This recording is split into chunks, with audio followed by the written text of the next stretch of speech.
Ja, liebe Biene, Lieber Benny, da sitzen wir wieder.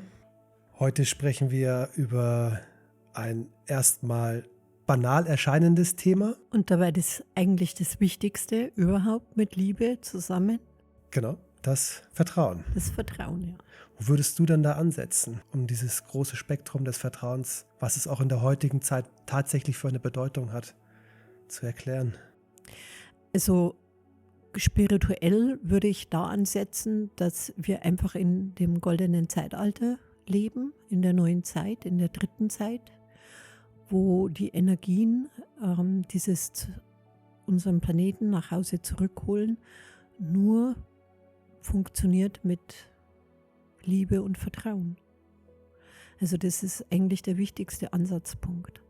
Aber Vertrauen beinhaltet halt auch so viel mehr und als jetzt dieser spirituelle Aspekt. Und Vertrauen ist meiner Meinung nach mit der Liebe zusammen wirklich das Allerwichtigste, was ein Mensch überhaupt in sich tragen kann. Und wenn man sich mal so anschaut, wenn so ein kleines Wesen das Licht der Welt erblickt bei seiner Geburt, ist es ja voller Vertrauen. Es muss ja voller Vertrauen sein. Ist angewiesen auf Nahrung, auf Alles. alles. Ja? Und dieses Vertrauen ist grenzenlos. Und dieses grenzenlose Vertrauen, was so ein neugeborenes Wesen in sich trägt, zeigt uns eigentlich, dass es möglich ist, grenzenloses Vertrauen zu haben, weil es wir alle schon mal gelebt haben. In dem Augenblick, wo wir die Welt erblickt haben und in den ersten Zeit unseres Lebens, wo wir so angewiesen sind, weil wir sonst nicht existieren könnten. Ja, als uns der Vater zum Beispiel durch die Luft geschmissen hat und wir uns noch gefreut haben, ne? Naja, das ist dann schon wieder etwas weiter, aber ich spreche jetzt wirklich von dem wesentlichen, essentiellen Dingen, dass du sterben würdest, wenn du keine Nahrung kriegst, wenn du keine Liebe kriegst, keine Berührung. Also dieses Urvertrauen ist grenzenlos von so einem kleinen Baby. Und das zeigt, und das finde ich einen sehr wichtigen Aspekt, dass es möglich ist. Mhm. Sonst würden wir es nicht in uns tragen. Also es ist möglich. Wir haben es schon mal gelebt. Ja. Es ist möglich. Die Frage ist, warum verflüchtigt sich das? Oder warum verändert sich das? Warum wird aus grenzenloses Vertrauen manchmal in einem Leben ein Misstrauen? Warum wird aus Vertrauen plötzlich Zweifel?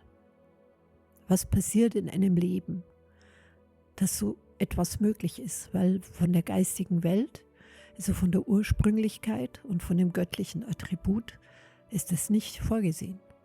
Das ist etwas, was wir Menschen erschaffen.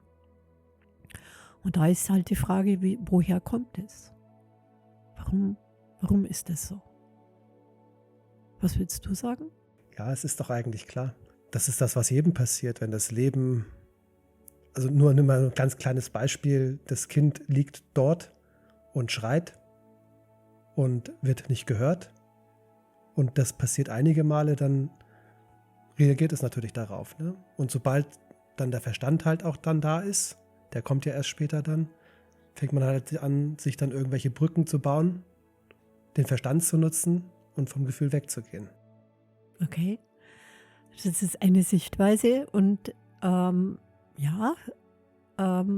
durch den Verstand wird dann Zweifel erzeugt. Ist das jetzt in deinen Worten, so wie du es erklärt hast? Ja, das ist schon richtig.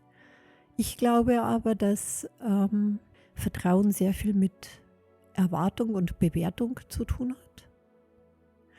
Dass dieses göttliche Attribut, was so überaus wichtig ist für uns und unseren Planeten, sehr bewertet wird von den Menschen. Und natürlich durch die Bewertung und die Erfahrung dann oftmals Misstrauen entsteht oder Zweifel entsteht. Kannst du das noch ein bisschen noch weiter ins Detail reingehen, bitte? Es liegt vieles ja an der Kommunikation, wenn Menschen sich begegnen und viele Menschen oder manche Menschen halt fühlen sich vielleicht durch ihr Vertrauen missbraucht oder dass das Vertrauen halt missbraucht wurde. Und das fängt in der Kommunikation schon an, wenn man sich unverstanden fühlt. Und dadurch bewertet man dann auch dieses Vertrauen. Also man spricht sehr leicht davon, mein Vertrauen ist missbraucht worden oder ich wurde enttäuscht. Gut, aber das sind ja Sachen, die man später im Leben sagt, nicht als Kind, obwohl als Kind ja schon anfängt. Sobald der Verstand einsetzt. Ja. Du hast es ja eigentlich ganz gut gesagt. Aber natürlich sind Kinder noch sehr viel weniger bewertend und stehen auch sehr viel weniger in der Erwartung und können auch sehr viel mehr vergeben. Mhm. Weil natürlich Vertrauen und Vergebung auch miteinander verknüpft sind.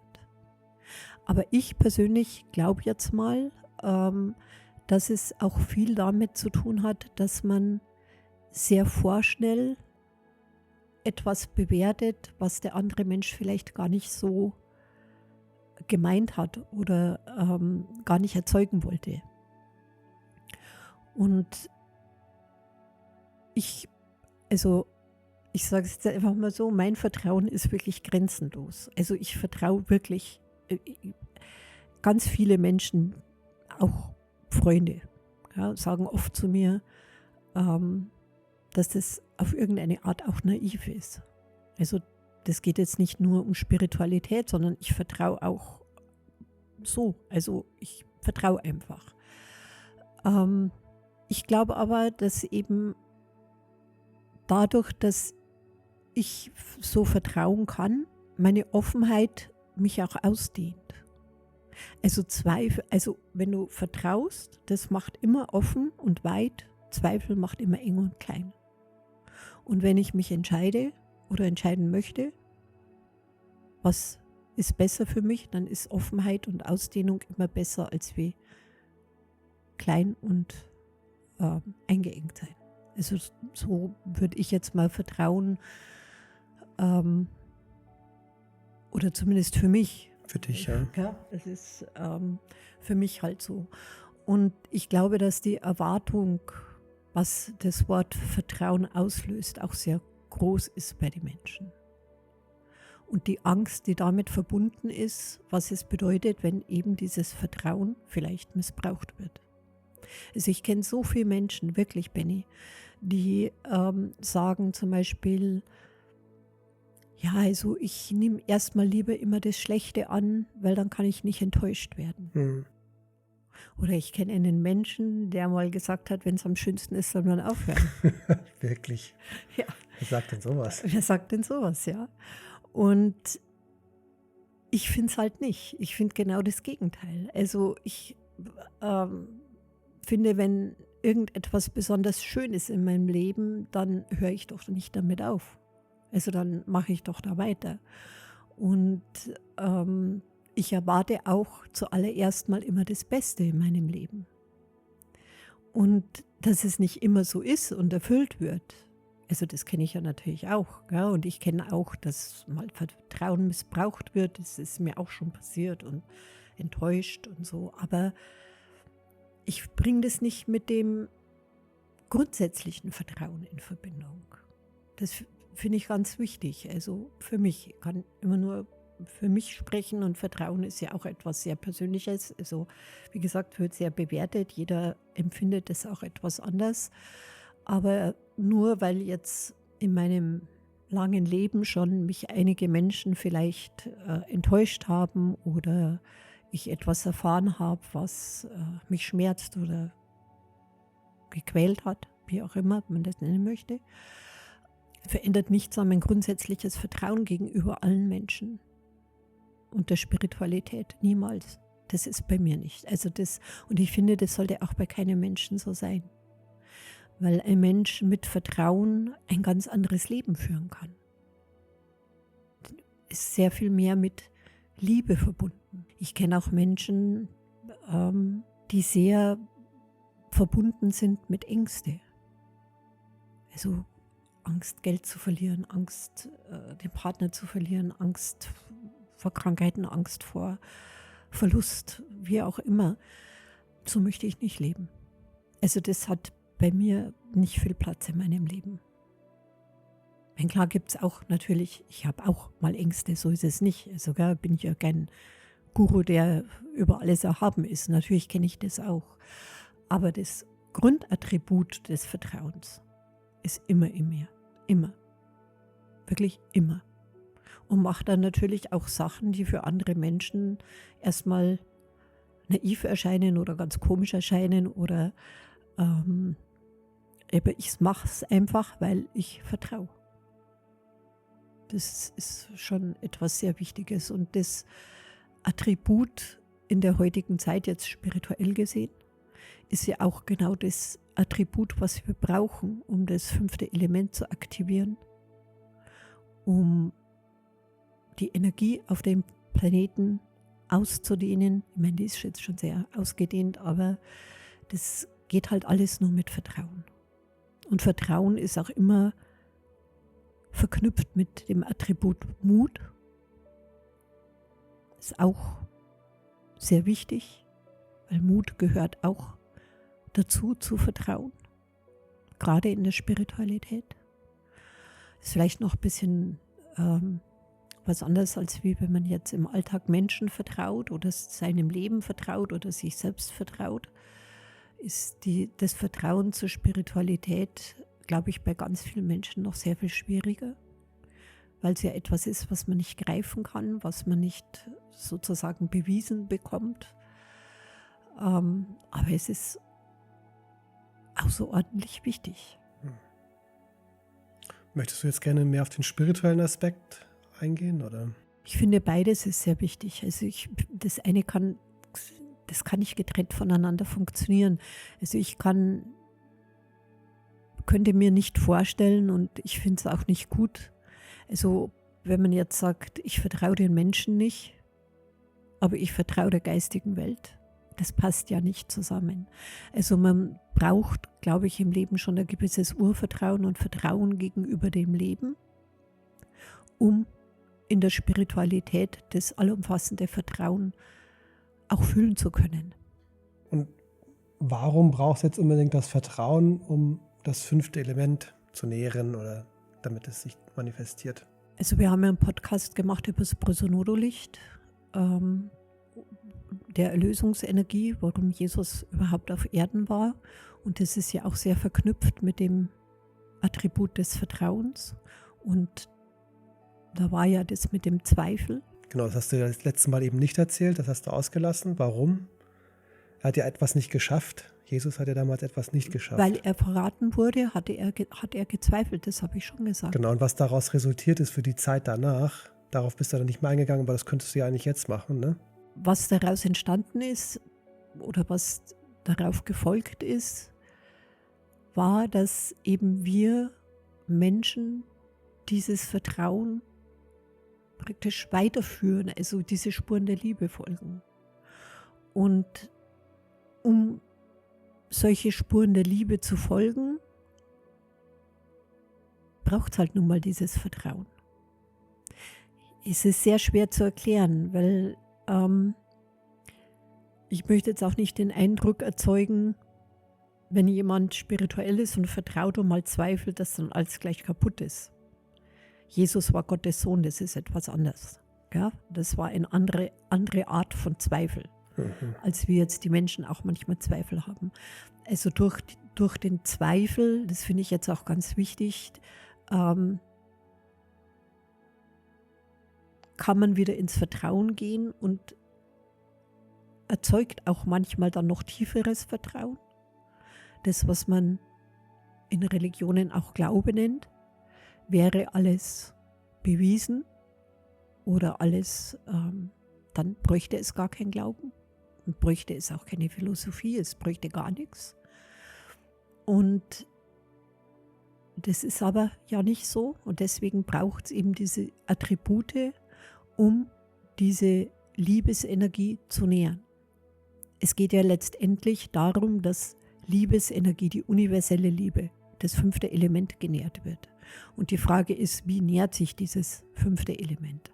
Es nährt sich mit Gottes Attributen, mit Gottes Gedanken, Und wir sind alles Gottes Kinder und wir gehören zu dieser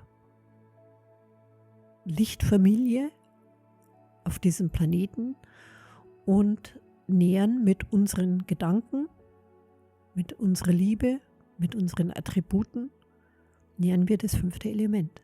Und du kannst jetzt nicht, also ich finde jetzt das menschliche Vertrauen gegenüber dem Leben ist genauso wichtig wie das spirituelle Vertrauen. Ich könnte jetzt nicht sagen, dass das spirituelle Vertrauen wichtiger ist.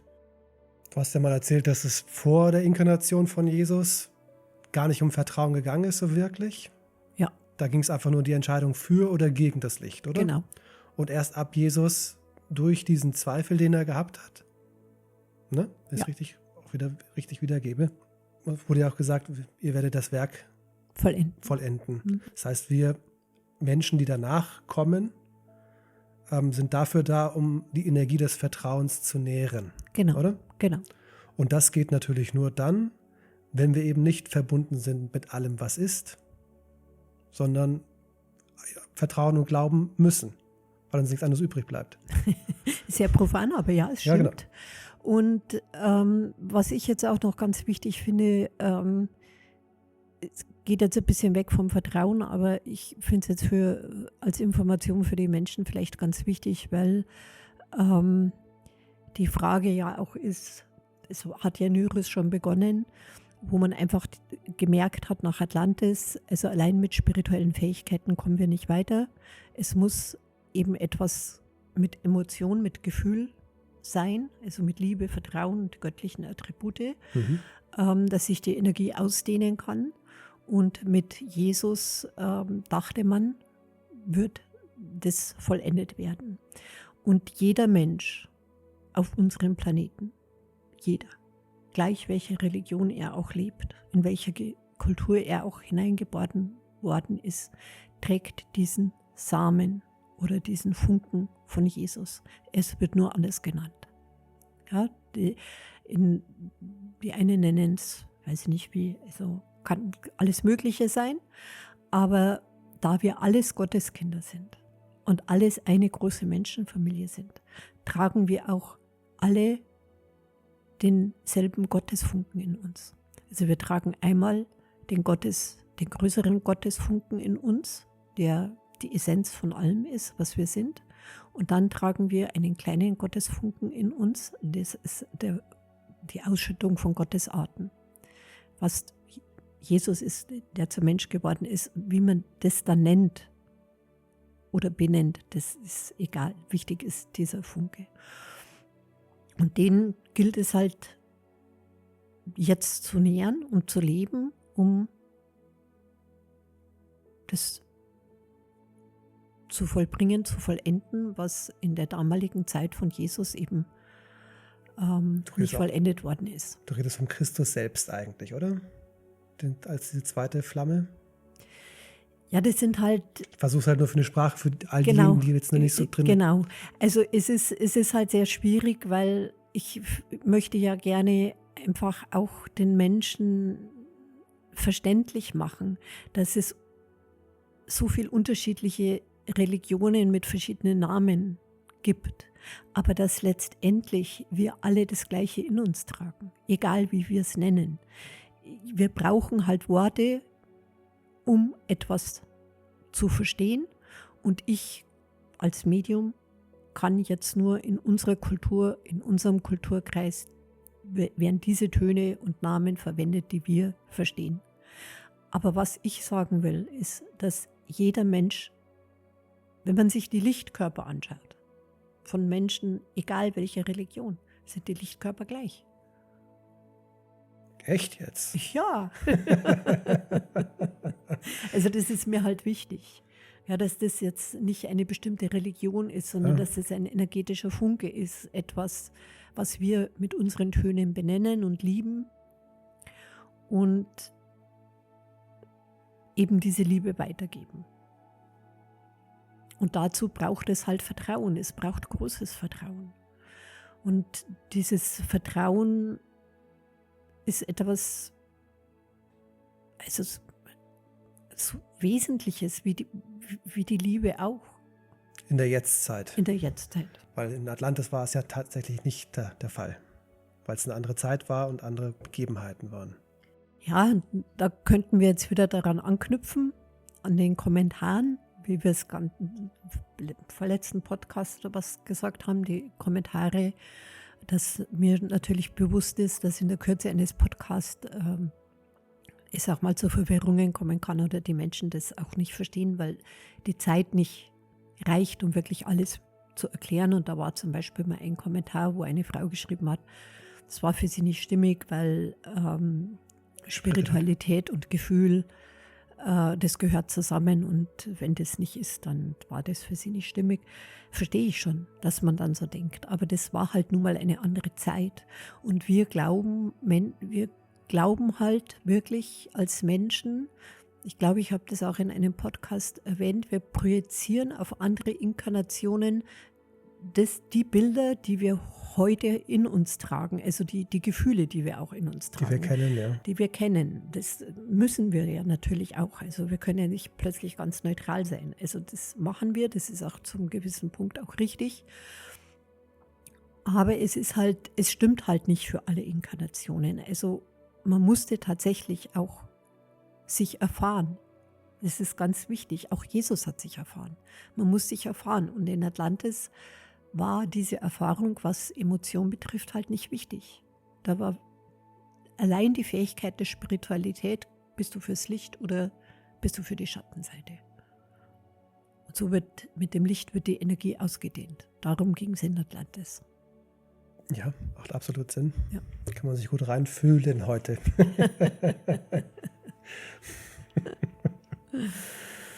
Ja, und ich finde, dass die Menschen, die oft so misstrauisch sind dem Leben gegenüber oder anderen Menschen gegenüber oder der Spiritualität gegenüber, die nehmen sich halt so viel weg. Also die nehmen sich selbst so viel weg, die beklauen sich eigentlich selbst und wissen das gar nicht. Also die spüren gar nicht, was sie sich wegnehmen. Aber jetzt stelle ich dich noch mal ein bisschen auf die Probe. Wie wäre es denn? Ich glaube, Sai Baba hat das früher mal gesagt. Ich vertraue auf Gott, aber mein Fahrrad sperre ich trotzdem ab. Weiß nicht, ob du den Spruch kennst. Irgendwo habe ich den mal gehört vor langer Zeit. Wie handhabst du denn das da mit dem Vertrauen? Ist das... Ich sage das ja sehr oft. Ich glaube, ich habe es jetzt fast schon in jedem Podcast gesagt, ich bin nicht der Maßstab der Dinge, wie man Sachen handhabt. Ich würde jetzt sagen, ich sperre mein Fahrrad nicht ab. Also ich sperre auch meine Haustür nicht ab, ich sperre mein Auto nicht ab. Ich habe solche Gedanken gar nicht. Ich glaube, es ist etwas, wo man differenzieren muss und eine Mitte finden. Es ist natürlich, ich spreche jetzt mal für, glaube ich, die allermeisten Menschen, nehme mich jetzt da mal ein bisschen aus, dass es ganz natürlich ist, dass man sein Auto absperrt, dass man sein Fahrrad absperrt. Das ist ja nicht gleich gesetzt mit großen Zweifeln und großen Misstrauen. Das ist ja schon fast etwas Automatisches, was man tut. Aber der Zweifel, dass wenn ein Mensch was erzählt, ist er ehrlich zu mir, meint der gut mit mir, liebt mich der wirklich, ist es tatsächlich Freundschaft oder dem Leben eben nicht vertrauen, wäre ich krank oder verliere ich mein Geld oder was passiert, wenn hier alles zusammenbricht oder sind ja so viele Ängste, das ist alles Zweifel. Ich habe eine andere Sichtweise. Bei mir ist es halt nicht so. Und ich nehme aber jetzt auch mal grundsätzlich auch ernst, was die geistige Welt sagt. Also wenn sie jetzt zum Beispiel sagt, was ja in letzter Zeit immer und immer öfters kommt, das ist, glaube ich, jetzt seit 3 Jahren so Thema, immer vermehrt Thema, haltet euch vom Kollektiv, soweit es geht, fern. Und ich tue das. Ich schaue weder Nachrichten, überhaupt nicht. Ich lese nichts, was negativ ist. Ich höre keine Musik, die irgendwie negativ behaftet ist. Ich lasse mir keine schlimmen Dinge sagen. Es ist das Einzige, wo ich wirklich strikt bin, wenn jemand, passiert mir ganz, ganz selten, aber wenn das mal so sein sollte, dass mir jemand wirklich beleidigend gegenübersteht, würde ich mich umdrehen und gehen. Ich lasse es nicht zu. Mhm. Und das wird natürlich in unserer heutigen Welt als naiv bezeichnet. Aber ich möchte einfach, oder bin es mir selbst auch schuldig, in ein gutes Leben zu führen, in dieser Gewissheit, dass mein Vertrauen in mir genährt wird und die Liebe immer weiter wächst, grenzenlos. Und das geht nun mal mit Angst und Zweifel nicht. Du kannst nicht sagen, ich habe Angst, alles zu verlieren, aber ich lieb das so.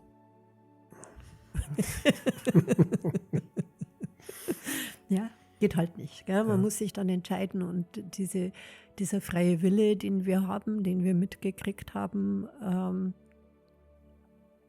ist ja auch dazu da, um uns zu entscheiden. Also ich entscheide, was ich denken möchte. Ich entscheide mit meinen Ängsten oder mit meinem Vertrauen, mit meinem Zweifel. Und ich will es halt nicht. Ich zweifle auch immer. Also ich will mir jetzt auch nicht so hinstellen, dass es gibt schon, also spirituell gar nicht, zweifle ich nicht, überhaupt nicht, wirklich nicht. Natürlich gibt es auch mal bei Freundschaft was oder so, wo man sagt, ja, will ich diese Freundschaft noch oder tut die mir gut? Aber letztendlich, wenn ich mich für was entscheide oder mich dann für Freundschaft entscheide, dann gebe ich alles in mir, was drin ist an Vertrauen. Mhm. Benny. Ja, ich würde sagen, belassen wir das Vertrauen auf dieser menschlichen Ebene für heute. Wir können ja auch vielleicht ein anderen Mal noch in die noch tieferen spirituellen Ebenen des Vertrauens. Eine der spirituellsten Ebenen des Vertrauens ist der Kristall Mauna Oha, der entzündet worden ist und zuständig ist, um diese ganzen göttlichen Attribute aufzunehmen und das 5. Element auszudehnen. Aber du sagtest mir ja einmal oder uns einmal, dass das ein Thema für sich ist, was schon so gehaltvoll ist, dass wir das eigentlich auch mal als Thema eines Podcasts nehmen könnten, oder? Ja, auf jeden Fall. Dann würde ich sagen, belassen wir es für heute bei dem und freuen uns aufs nächste Mal. So ist es, Benny. Dann Vielen Dank. bis zum nächsten Mal.